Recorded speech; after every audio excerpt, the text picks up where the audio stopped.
So there are a few things that it is our desire to help you reconfirm within yourself today. First, it would be nice if you could accept the existence of this vortex of creation. And it would be even nicer if you could see it as we see it, as your present tense of creation.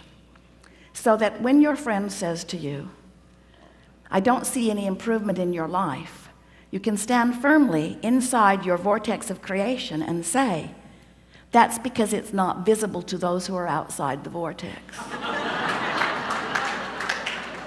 And they will say, have you seen a doctor lately? And you will say there are no doctors in the vortex of creation.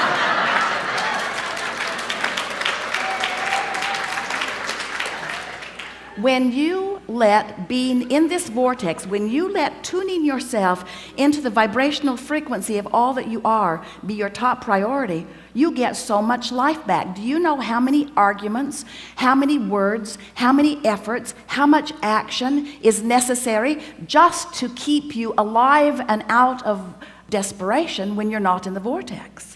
In other words, it's a big effort to live this life when you're counting on your words and your action and your effort to make it happen.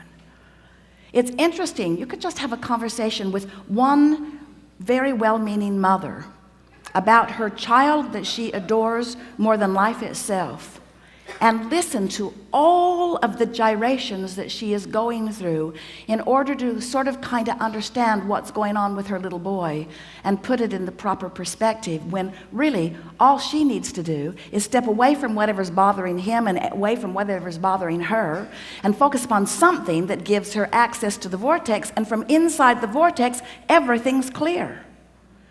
You cannot lead from behind. And if you are not in the vortex, then you have nothing to give anyone. Sometimes people say, Abraham, it seems like you teach selfishness. And we say, we really, really, really, really do. Because selfishness, let's define it. Selfishness means vibrational alignment with self. And in order to understand that, you got to know who self really is. Self is source. Self is pure positive energy. Self is worthy. Self is clear-minded. Self is healthy. Self is full of vitality. Self is eager about life. And when you are willing to be selfish, which means you are willing to mimic the vibration of self, which means you're willing to release the thoughts that hold you apart from that and practice the thoughts that cause you alignment with that, which simply means you're selfish enough to care how you feel. That's when they call it selfish. People say, oh, you're so selfish, you're pleasing you. And what they mean is, you should please me? You're selfish because you please you, and I'm not selfish because I think you should please me instead of you? There's some screwy reasoning going on. And every time it matters to you to please them instead of you, oh, it's such short-term gain, such short-term gain. Because when you care about how someone else feels or how they are responding to you, so you behave in order to affect their response to you, you do them a very big disservice, because you teach them that through action and demand or cajole or control or power, that they can wrestle their life to the ground. And there's hardly going to be anybody as cooperative as you. Think about it. Have you ever had someone who was so cooperative they'd just do anything for you, and then they were the only one who would behave that way? So you just had that one friend? Often it was your mother. You weren't really ready for the world, were you? But when you show yourself that you have the power to come into alignment, not just with who you were before you were born, but with all that you've become ever since, not just with you and all you've become, but with Source itself. When you show yourself that by being selfish, which means by reaching for the best feeling thought you can find on whatever subject is active, when you care about being in the vortex, you care about being in concert with the energy that creates worlds. And one who's in the vortex, one who's in alignment with that energy, is more powerful than millions who are not. It's such an interesting thing to watch what goes on in your planet, because you are so good at step one. Most of you have made such a career out of step one. You sift through the data, and you know what you don't want, and you know what you do want, and you know what you don't want, and you know what you do want, and you know what you don't want, and you know what you do want, and you know what you don't want, and you know what you do want, and you know what you don't want, and you know what you do want. And sources over here, knowing what you want, being what you want, sending out a signal of what you want. Law of attraction's over here, gathering what you want, gathering what you want, gathering what you want, gathering what you want. You're over here.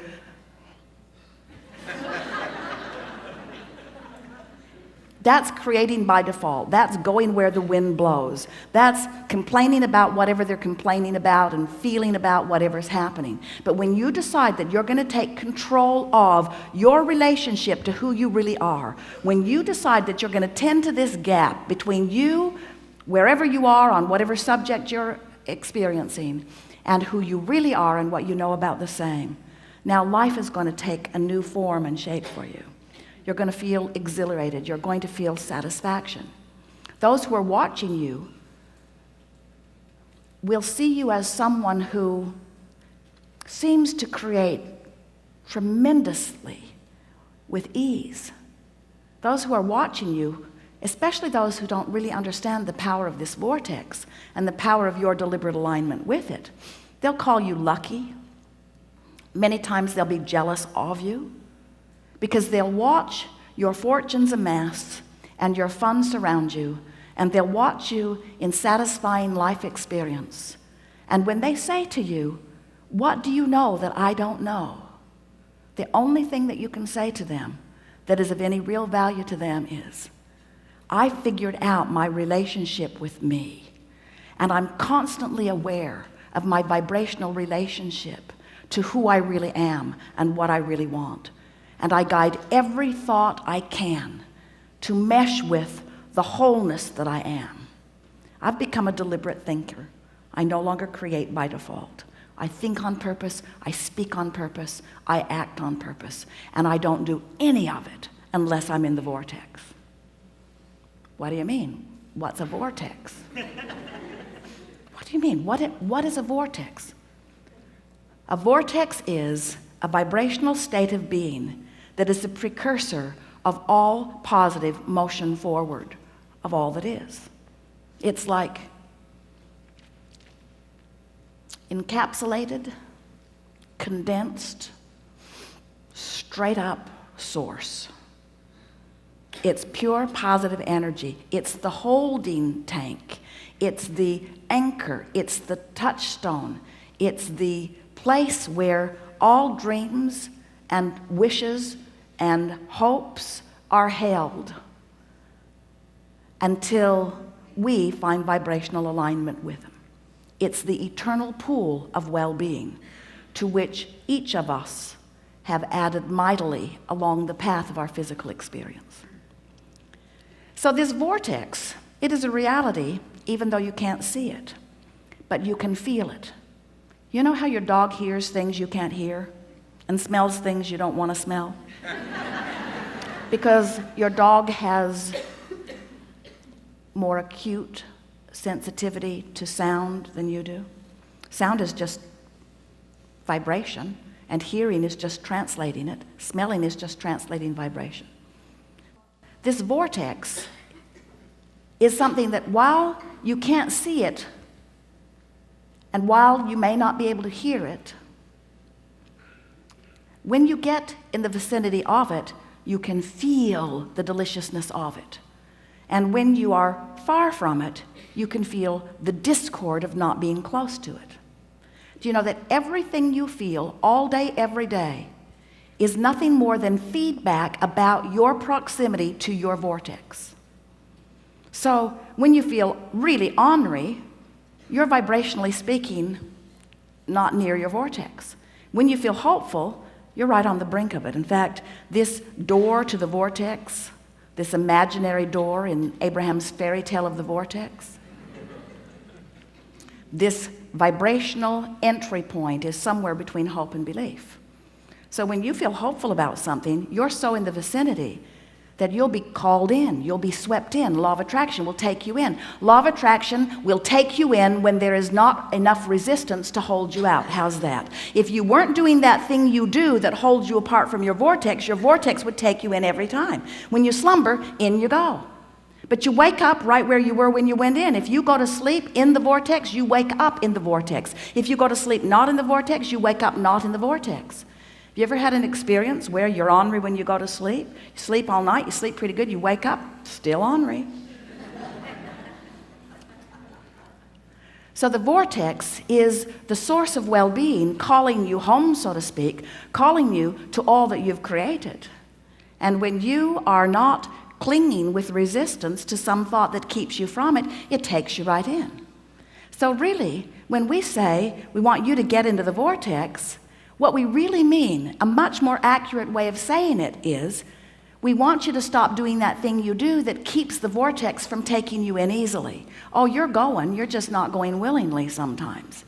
In other words, when you croak, in you go. So wonderful to watch you die.